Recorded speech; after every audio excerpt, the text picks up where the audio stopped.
The Vivo Nex S is that sweet-looking bezel-less Android smartphone with the motorized pop-up front-facing camera and in-screen fingerprint scanner.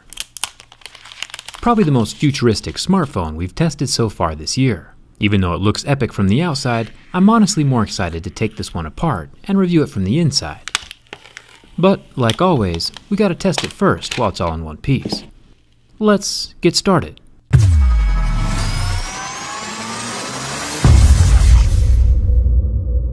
Right off the bat, this thing looks incredible. Full screen design with no notch just looks good.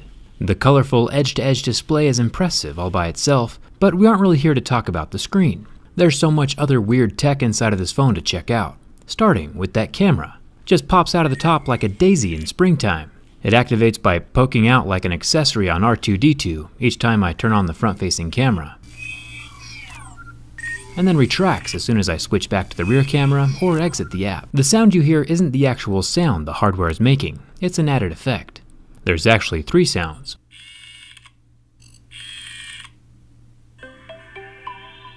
I'm going to leave mine muted, but if you're looking to impress your friends or show off the mechanical extremity of your phone, the extra sound is a nice effect. The extended camera niblet does feel very solid. There is no wiggle to the block, and when I press down hard on that camera, it'll dip in for just a second and come back up, or retract all the way if I press in too hard. It's still very firm though, and feels like it can handle its own. The only way to know for sure will be to see how solid those tracks are from the inside and see how the lifting mechanism is made. But for now, it seems like it can handle normal abuse. Even when I try to hold the camera out while it's pulling itself inside, the first time the motor is strong enough to yank the camera from my grip, but the second time the gears spin for a second and then succeed in pulling it back. It's surprisingly strong. Thumbs up for that. We'll come back to the front camera in a second, but now let's see what else the phone has to offer. It's definitely nice of Vivo to include a plastic screen protector on both sides of the phone. Any protection is good protection. Now we can start with the scratch test. There is no mention of Gorilla Glass on this Nex S, but since we've made it past the level 3 pick, we know the screen is not plastic. We start seeing scratches at a level 6, with deeper grooves at a level 7, meaning we're looking at tempered glass. Sapphire would be a level 8, unless of course it's Apple Sapphire, that's still level 6. You might have noticed that there is no earpiece on this phone. It doesn't pop out with the robotic camera on top either. Vivo says it uses vibrations instead of a speaker. It's definitely a weird thing that takes some getting used to, but it works. No matter where you put your ear on the frame of the phone, you can hear sound emanating from the device, kind of like those bone conduction speakers. For example, this is what a normal earpiece sounds like. This is coming out of an iPhone 8. It's pretty standard across all smartphones with a little speaker inside of the earpiece. You can't discern one smartphone from the other just by the earpiece inside of the phone. Unless, of course, there is no earpiece speaker inside of the phone. This is what it sounds like from inside the Vivo Nex S. It's done through vibrations instead of a speaker, and pretty much sounds the same no matter where you're listening to from the phone, since the vibrations encompass the whole frame. It sounds a lot like a speakerphone, but contained in a much smaller area. Another successfully hidden component is the fingerprint scanner, hidden underneath the display. I tested this previously with the Vivo X20, and even with scratches on the glass, the Vivo Nex S still functions.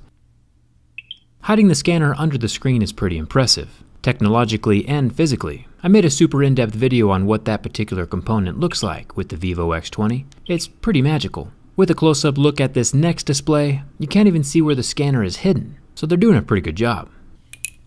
The sides of the phone are made from metal, including the volume button and power button. At the top of the phone, we have our headphone jack, which is incredible. Vivo has a bezel-less, notchless phone and still includes that headphone jack, while Apple's over there claiming there's no room and dongles are the way to the future. Last time I checked, Apple sold 23 different dongles, so you know what direction Apple's taking their innovation. Taking a closer look at the front-facing 8-megapixel camera, the metal housing is solid, with no loose movements in any direction. The camera lens is made from glass, which is important, because aluminum is lower on the hardness scale than glass is, which means no matter how many times the lens extrudes out of the phone, it won't ever get scratched up by the metal right next to it, even if it ends up rubbing a bit. A scratched up camera lens would be annoying. The back of the camera has more metal, and a little auto-lifting logo on the back. I'm still excited to see it from the inside, but I'll be patient. This phone is not water resistant, by the way. The Vivo Nex has a textured assistant button on the side. This guy's name is Jovi. I don't know what his competency level is compared to Bixby, Siri, or Google, but he is there permanently. The bottom of the phone has our standard USB-C charging port and the dual SIM card tray. Fun fact, if you ever stick your little tool in the wrong hole, like this little microphone hole here right off to the side of the tray, it probably won't cause any damage, since the microphones are placed off at an angle inside the phone, and the tool only goes straight in. The psychedelic back panel is pretty intense. Instead of Vivo just picking one color, we get all the colors. It is glass, which makes me think that a clear phone might be a real possibility. I'll have to give that a try. Let me know in the comments if you want to see that one. One thing I would change is that this camera setup is doing the whole depth sensor blurred background thing. I still prefer an extra telephoto or wide-angle camera lens over a blurred background feature. A blurred background can basically be accomplished with just one lens anyway. The dual-color LED flash is also under the glass on this one. And now for the burn test. This wall-to-wall 6.6-inch AMOLED display lasted quite a while. My burn test is basically a mandatory yet semi-pointless stepping stone to get to the next event, kind of like what algebra is to graduation. The next lasted an impressive 16 seconds under the heat from my lighter, which coincidentally is about how long I lasted in math class. Hit that subscribe button if you haven't yet. The structural bend test is next. We'll see if the motorized rails inside the frame compromise the structural integrity of the phone. There is a little more bend than I'm comfortable seeing, but still no cracked glass or catastrophic failure, no matter what side the pressure is applied from. So I am very pleased to report that this technologically advanced metal and glass sandwich passes my durability test, even the protrudy bits.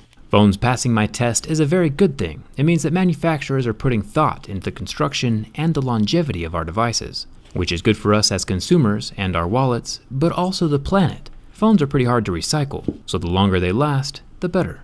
Now we just need Vivo to bring their stuff here to the United States. Only China, India, Russia, Malaysia, Hong Kong, and Taiwan get the cool phones at the moment. No US or UK, unfortunately. I'll keep the description updated if that changes, and come hang out with me on Twitter and Instagram. Thanks a ton for watching, and I'll see you around.